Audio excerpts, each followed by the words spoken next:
다시 한번 함께 예배하는 여러분들, 그리고 여러분들 사랑하는 가족, 가정 위에 넘치는 하나님의 은혜가 함께 하시기를 축복합니다. 우리 앞뒤 좌우 계신 분들과 한 번 더 인사 나누실까요? 주의 이름으로 축복합니다.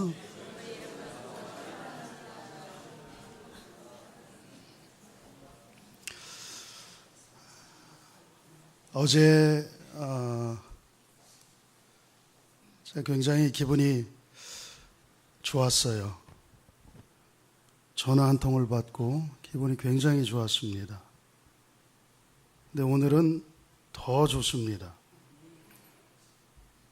무슨 전화인데 기분이 좋았냐 궁금하죠? 20몇 년 만에 학교 후배에게 전화를 받았어요. 근데 전화 목소리를 딱 듣는 순간 누군지 알겠더라고요. 그래서 수연이구나. 그랬더니 어머 선배 어떻게 알아요? 왜 몰라요? 알죠. 근데 오늘 아침에 꽃을 사들고 직접 교회로 올 줄은 몰랐는데 화분을 들고 교회에 이렇게 방문을 했네요. 근데 안 보는 게 좋을 뻔했어요.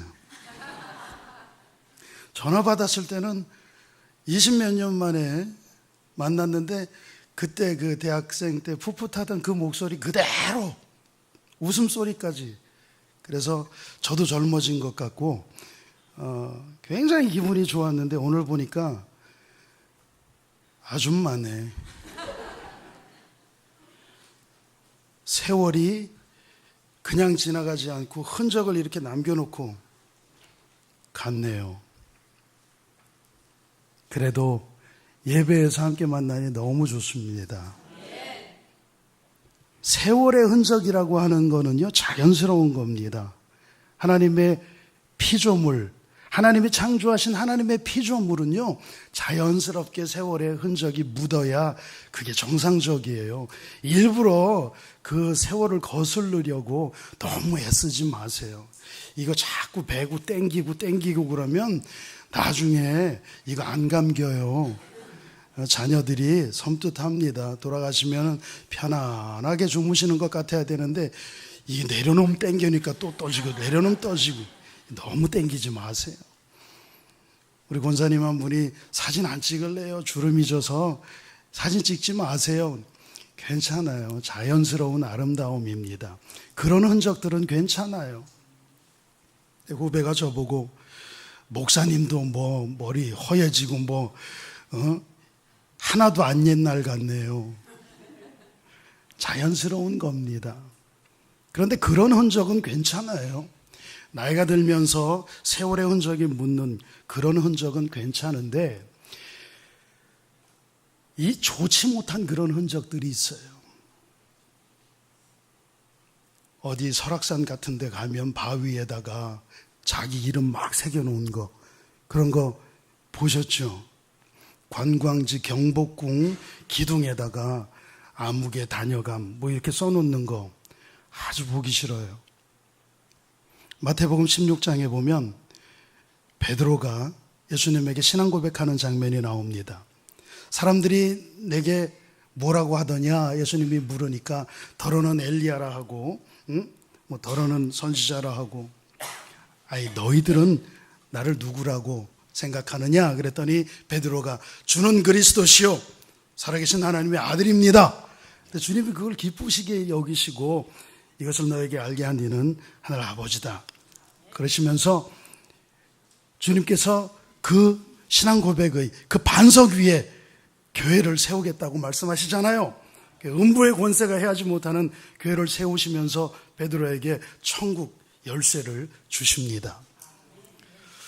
그래서 그 장면을 기념하며 그 자리에다가 교회를 세웠어요. 갈릴리 그 호숫가에 아름다운 그 베드로 수위권 교회라고 하는데 그 교회를 방문할 기회가 주어져서 그 교회를 방문했는데 참 예뻐요. 갈릴리 이 물살이 갈릴리 호수가 반짝반짝 빛나며 그 찰랑찰랑한 물이 교회 바로 옆에까지 와요. 근데 그 바로 물 옆에, 우리나라로 치면 저 양수리 두물머리 거기 액자틀 있는데 그 정도의 교회를 다 지은 거예요. 까만 돌로 참 예뻐. 근데 그 교회를 이렇게 둘러보는데 그 앞에 동상이 이렇게 신앙 고백하는 베드로의 동상이 만들어져 있고, 그래서 참 마음에 감동이 됐었습니다. 그리고 이렇게 돌아서는데 한글 두 사람 이름이 쓰여 있어요. 김주열, 장수봉, 그리고 하트. 거기까지 가서 그런 거를 새기는 한국 사람들 진짜 대단하지 않습니까? 예? 이스라엘 갈릴리 그 베드로 수위권 교회까지 가서 아무개 다녀가다, 그리고 우리 사랑 영원하기를 하트 그리고, 이런 정말 참 그런 흔적은 별로 아름답지 않아요. 여러분, 우리 모두는 이 땅을 한 번 살다 가는 인생이에요. 여기 한 번 연습으로 살아보시고 다음에 또 제대로 한번 살아봐야 되겠다라고 생각하는 분, 오늘부로 그 생각 버리세요. 두 번 기회는 없어요. 한 번 죽는 것은 정한 이치요, 그 이후에는 심판이 있지, 그 이후에 또 다시 태어나는 내세 없습니다. 한 번 죽는 것은 정한 이치요, 그 이후에 내세가 있나니 이 생에서 한 번 살아보고 다음 생에서 더 잘 살아보리라. 웃기고 계세요. 한 번 죽는 것은 정한 이치고 그 이후에는 심판이 있어요. 우리들에게 인생은 한 번의 기회입니다. 그러니까 한 번 살다 가는 인생 멋지게 살아야 되지 않겠습니까? 멋지게 살고, 정말 호랑이는 죽어서 가죽을 남기고 사람은 죽어서 이름을 남긴다고 했는데 우리 이름 한번 남겨보고 가야 되지 않겠냐 이 말입니다. 근데 여러분들 무엇으로 이름을 남기시겠습니까? 여러분, 이름 남기기는 쉬워요. 멋있는 책 한 권 써서 저자로 이름을 남길 수도 있고요. 그림 한 장 기가 막히게 그리거나 건축물 기가 막히게, 조각물 기가 막히게, 예술작품 끝내주게 만들어서 이름을 후대에 남길 수 있어요. 저는 만나보지도 못한 사람이지만 로댕 생각하는 사람, 이중섭, 저 그런 분들 뵌 적이 없어요. 근데 그분들이 남겨놓으신 그 예술작품, 미켈란젤로니 뵌 적이 없지만 그들의 예술작품, 그거로 그들을 기억합니다. 또 멋진 음악을 작곡하거나 멋진 성대로 사람들을 감동케 한 그런 음악가들, 그들도 이름을 남길 수 있겠죠. 그러나 그 이름들은 언젠가는 잊혀질 겁니다. 그러나 영원히 인류가 이 세상에 존재하는 날, 인류가 이 세상에 존재하는 한, 인류의 역사 끝까지 기억되어질 이름이 있으니 예수 그리스도. 예수님의 이름은 인류 마지막 날까지 영원히 우리들에게 기억되고 회자될 겁니다. 많은 사람들이 이스라엘을 방문을 해요. 한 해에도 수백만 명이, 수천만 명이 거기를 방문을 합니다. 예루살렘에 가면 뭐가 있어서요? 뭐 이렇게 무너진 성전도 있고, 그리고 그 빌립보 가이사랴 지방에 가보면 수로가 있습니다. 참 대단해요. 지금 봐도 어떻게 저 물을 끌어오려고 저렇게 수로를 만들었을까 싶을 정도로 엄청납니다. 근데 그런 걸 누가 만들었냐 하면 헤롯이라고 하는 대왕, 헤롯이 그걸 만들었어요. 그러니까 헤롯이 남겨놓은 건축물들이 지금도 예루살렘 곳곳에, 이스라엘 전역에 지금도 남아있는데 현대인들이 바라보아도 대단한 건축물들이에요. 이야, 대단하다. 그런데 예루살렘을 방문하는 사람들 중에 누구 하나 그 헤롯이 남겨놓은 건축물, 헤롯의 흔적 보러 가는 사람은 없어요. 거길 왜 갑니까, 사람들이? 예수님의 흔적, 예수님의 발자취를 보기 위해서 가지 않습니까? 예수님의 그 발자취를 느끼기 위해서 거기를 갑니다. 근데 막상 가보면은요, 예수님이 남겨놓으신 게 없어요. 예수님이 무슨 뭐 탑 하나 만들어 놓으시거나 건물 하나 만들어 놓으시거나 아무것도 없어요. 뭐 옷 한 벌 남겨놓으시지 않고 뭐 예수님의 생가 이런 것도 없어요. 아무것도 없어요. 그냥 위아 돌로로사 그 십자가의 길을 따라 걷다가 보면 여기가 예수님이 첫 번째 채찍을 맞고 쓰러지셨던 곳입니다. 그리고 표시를 해놔요. 그 주변에는 그냥 가게들이고 장사하는 사람들. 그런데 그곳에 가면 우리는 가슴이 뭉클해집니다. 주님이 이곳에서 쓰러지셨지. 그럼 대부분의 순례객들이 거기서 기도하고 또 십자가의 길을 따라 걷다가 보면 두 번째 주님이 힘들어서 지쳐서 쓰러지신 포스트가 나오면 그곳에서 같이 무릎 꿇고 기도하고, 예수님이 남겨놓으신 건축물, 물리적인 것들은 아무것도 없지만 오히려 물리적으로 남겨놓은 것은 헤롯이 남겨놓은 게 더 대단합니다. 그러나 그 헤롯의 건축물을 보고 감동받고 눈물 짓고 그런 사람은 없어요. 아무런 가시적인 눈에 보이는 것 없지만 주님의 흔적을 바라보며 따라가며 감동하고 가슴 저미어 눈물 짓고. 왜 그렇습니까? 예수님의 삶이 우리들에게 주시는 감동이 있기 때문에, 그 길이 예수님의 우리를 사랑하신 그 사랑의 흔적이, 숨결이 느껴지는 길이기 때문에 그렇습니다. 여러분, 얼마 전 국민일보 기사에 그러한 글이 실렸었습니다. 세상을 살면서 사람들이 하기 어려운 게 두 가지 있는데, 사람들에게 가장 어려운 것 두 가지는, 하나는 원수를 사랑하는 일이다. 그리고 또 다른 하나는 잘 먹고 잘 살고 건강하고 평안하면서 하나님 앞에 나와 겸손히 신앙생활하고 예배하는 거다. 이 두 가지가 어렵다는 거예요. 여러분, 힘들고 어려울 때는 주님을 찾고 섬기지만 등 따뜻하고 배부르고 아무 근심 걱정 염려 없을 때는 주님을 찾아 나와서 겸손하게 죄악을 회개하고 하나님의 말씀대로 살기가, 이게 쉽지 않다는 거예요. 이것은 오늘의 주제가 아니기 때문에 다음에 살펴보기로 하고요.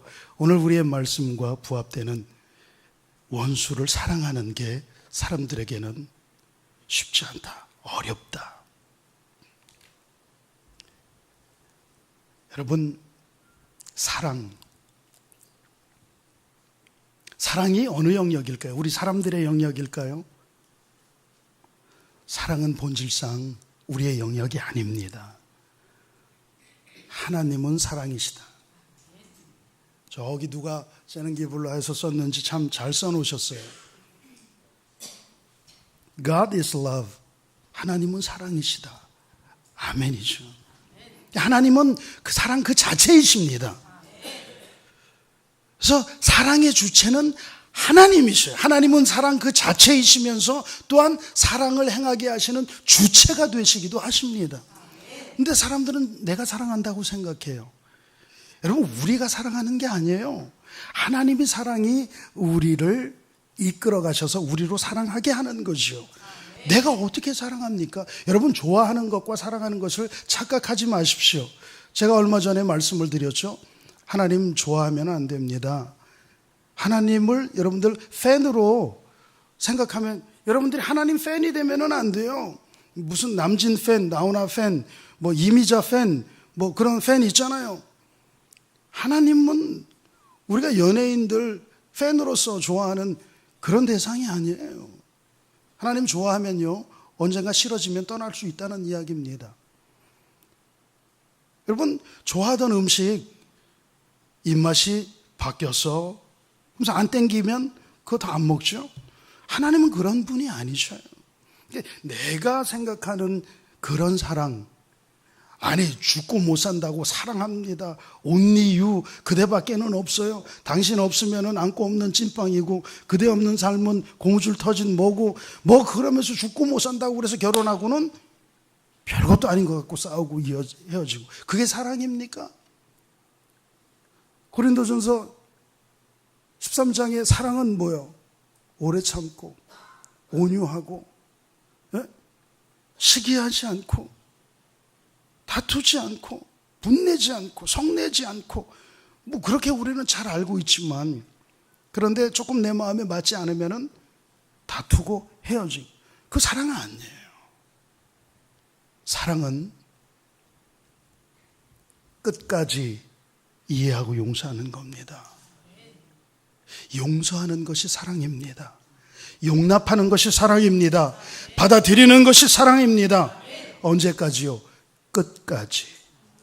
오늘 골로새 교인들을 향하여서 주님께서 너희들 무슨 누구에게 불만이 있고 마음에 들지 않는 그러한 것들이 있느냐? 용납하여라. 받아들여라. 피차 용서하여 주어라. 주님께서 너희를 용서하신 것처럼 너희들도 그렇게 용서해 주어라 하고 명령하고 계십니다.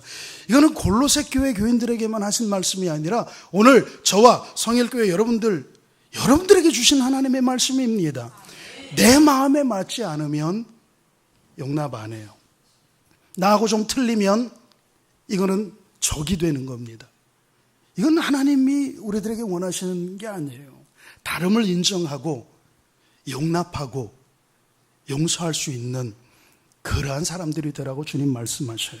그러면서 그 근거를 내가 너희를 용서했지 않느냐, 내가 너희를 용납하지 않았느냐, 내가 너희를 용납한 것처럼 너희도 서로 용납하여라. 내가 너희를 사랑하고 용납한 것이 너희가 용서받을 만한, 내게 용납될 만한 그런 행위가 있어서 내가 너희를 용납하고 용서한 것 아니다. 여전히 죄인이지만 너희가 여전히 죄인 되었을 때에 내가 너희를 사랑하여서 너희를 위하여 십자가에 못 박혀 대속의 피를 흘림으로 너희를 향한 내 사랑을 확증하였다. 주님 말씀하십니다. 여러분, 이게 사랑이에요. 그러면서 내가 그렇게 너희를 사랑했는데 너희 왜 서로 사랑하지 못하고 용서하지 못하고 받아들이지 못하고 서로 등을 지느냐.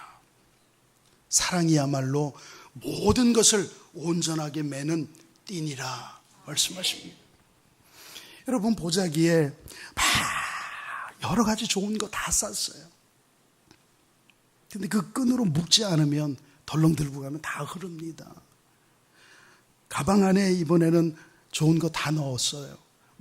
끈을 묶지 않아요. 그냥 둘러매고 막 뜁니다. 정신없이 바쁘게 막 뜁니다. 목적지에 가서 가방 열어보면 다 어디로 빠졌는지 몰라요.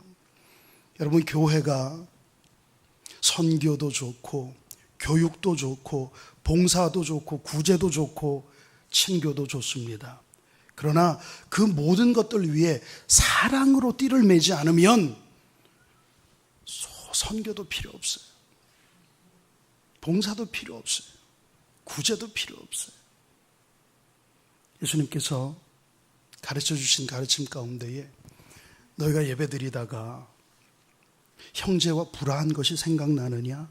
그러면 그 예물단에다 놓고 가서 먼저 형제로 화목하고 먼저 용서하고 용납하고 그런 다음에 다시 단에 와서 예물을 드리라 그랬어요. 예배가 중요한 게 아니라 예배보다 사랑으로 용서하고 용납하고 화목하는 게 더 중요하다는 그런 주님의 가르침이십니다. 근데 용서하는 게 쉽습니까? 이거 쉽지 않습니다. 정말 용서하시고 들어주십시오. 제가 예수 믿은 지 몇 년 되지 않아요. 목사가 됐고 설교를 하고 말씀을 전파하고 교인들을 신방하고 클러지 셔츠 로만 칼라를 입고 그랬지만 예수를 믿지 않았어요. 기능적으로는 잘 나가는 젊은 목회자 가운데 한 명이었을지 몰라요. 이미 전도사 때부터 지역사회에서 두각을 나타내고 인정을 받고 방송 설교를 하고 연합회 활동을 하고 제 안에서 저도 모르게 지나친 자긍심, 교만이 생기기 시작했습니다. 내가 시골에서 썩기는 아깝다.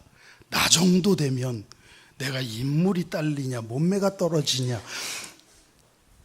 이 정도면 어디 가서 먹어줄 것 같다. 그래서 시골에서 도시 목회, 신도시 목회를 꿈꾸며 신도시로 왔습니다. 그런데 이사하는 첫날 무너졌어요. 지나놓고 한 이야기이지만 그때 당시는 사기를 맞았다.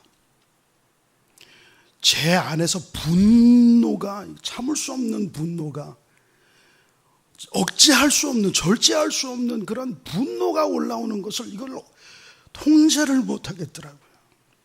그래서 정말 나를 속이고 나를 사기친 그 목사 가서 죽이고 싶었어요. 그렇게 죽이면 저도 목회 끝나는 거죠. 아니, 인생도 끝나는 거죠. 근데 그런 거를 돌아볼 그런 여유가 없을 정도로 내 안에 분노와 악독이, 시기가 가득했었습니다.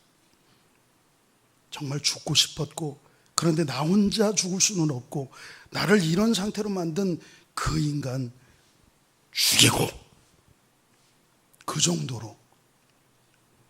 그런데 그래도 모양은 목사잖아요. 기도는 한번 해보고 기도원에 들어갔습니다.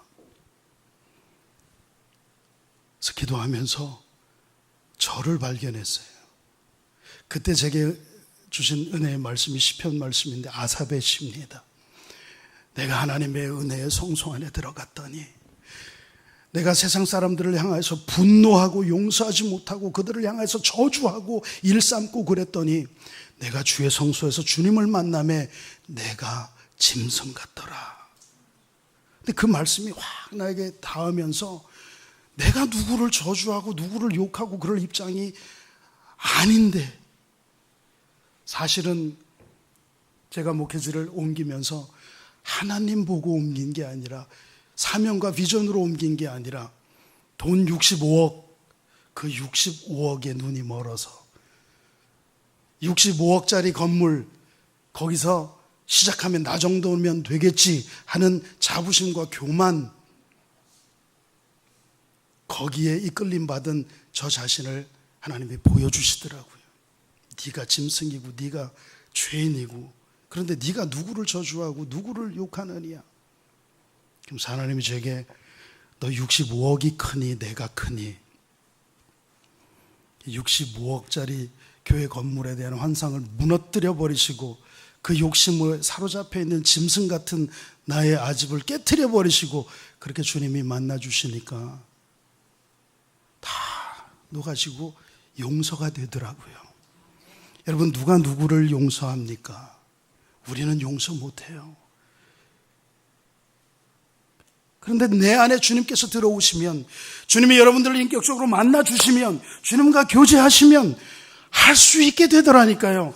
죽이고 싶은 그런 증오가 내 안에 가득하였지만 주님께서 내 안에 들어와서 나의 그 마음을 깨끗이 녹여주시고, 그리고 내 안에 그 증오가 빈 자리를 하나님의 은혜로 채워주시니까 사랑할 수 있게 되고 용서할 수 있게 되고 용납할 수 있게 되고 그렇게 되더라는 겁니다. 여러분, 사랑은 허다한 죄를 덮는다고 그랬어요. 베드로, 그도 한 성격하는 분이셨잖아요. 베드로 사도도 성질이 있는 분이잖아요. 칼을 뽑아서 대제상 종의 귀를, 말구의 귀를 쳐버리는. 그런데 그가 베드로전서 4장 8절에 사랑은 허다한 죄를 덮습니다. 형제들, 사랑하십시오. 그렇게 이야기를 하고 있습니다. 누가복음 23장에 보면 예수님께서 십자가에 못 박히시며 아버지, 저들의 죄를 용서하여 주시옵소서. 저들은 저들의 죄를 알지 못하나이다. 그렇게 고백하는 장면이 나와요. 하나님이기 때문에 참 인간의 몸을 입으셨지만 본질상 하나님과 동등하신 분이기 때문에 가능한 거죠. 우리는 못해요. 저럭분 권사님 저 오른뺨 한번 때려봐 주세요. 아니 정말로 일어서서 때려주세요. 못하지? 이현미 집사님, 이럴 때 누가 오셔갖고 좀 도와주세요. 이거 설교 길어져요. 그러면은 예배부장님이니까 예배부장님 이리 오세요. 뭘 주여해? 이럴 때 주여 찾는 거 아니에요. 저는 주열이에요. 이리 오세요. 제 오른뺨을 한번 못 하시겠어요? 놀라 그러셨으니까 놓으시고 해보세요. 진짜로 때리지 말고 이렇게 때리는 척만 해보세요. 제 오른뺨이 이곳입니다. 오른뺨을 때려보세요. 권사님 왼손잡이셔요? 아니요, 이쪽으로 때릴 수가 없죠. 오른손잡이시잖아. 네. 그 오른손으로 제 오른뺨을 때려야지. 이렇게 못 때리. 누가 이렇게 때려요? 그러니까 편하게 때려야지. 이렇게 때리면 이게 이렇게 때리지. 그렇게 돼요. 한번 해보세요. 기분 나빠.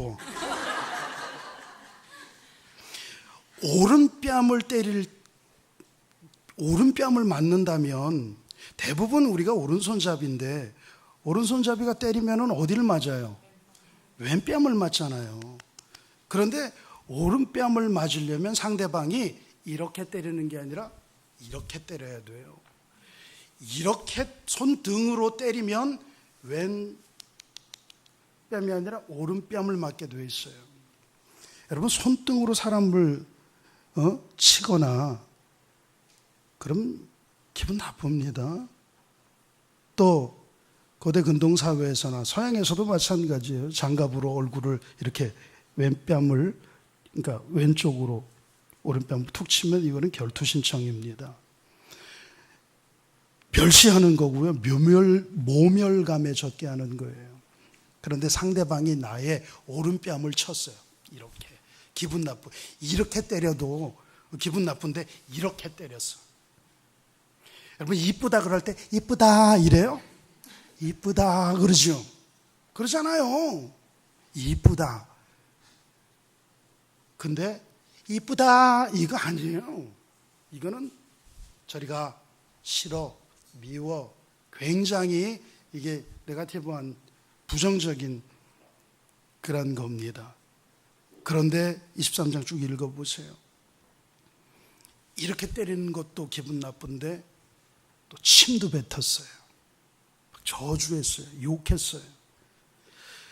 이렇게 때리면 그쪽 뺨 맞고 왼뺨도 돌려대라고 하신 주님, 그냥 하시는 말씀인 줄 알았는데 이렇게 사람들이 침 뱉고 저주하고 채찍질하고 십자가에 못 박고 창으로 옆구리를 찌르고 다리를 부러뜨리고 그러는데도 그들을 향하여 저주하지 않았어요.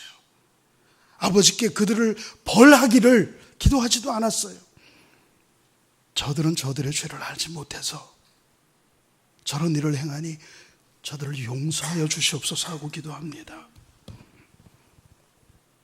그러한 주님의 그 사랑, 그 사랑의 능력이 오늘 저와 여러분을 사로잡기를 축원합니다. 우리 안에 그 하나님의 사랑이 충만할 때, 그 하나님의 사랑으로 차고 넘칠 때에 우리는 원수까지도 사랑할 수 있게 되는 거예요. 내가 아니요. 우리 안에 가득 찬 그 하나님의 사랑이 우리를 사랑의 길로 이끌어가는 것을 믿습니다. 내가 사랑하려고 하면 할 수 없어요. 그러나 그분이 우리를 사랑의 줄로 매고 나를 띠띠워서 성령께서 인도하시면 가능하게 되는 것을 믿습니다. 그리스도의 평강이 여러분들의 마음을 주장하게 하십시오. 오늘 사랑으로 용납하기 위하여 그리스도의 마음, 아버지의 마음을 여러분들의 마음에 담기로 작정하고 결단하고 그렇게 돌아가시기를 바랍니다. 기도하시겠습니다.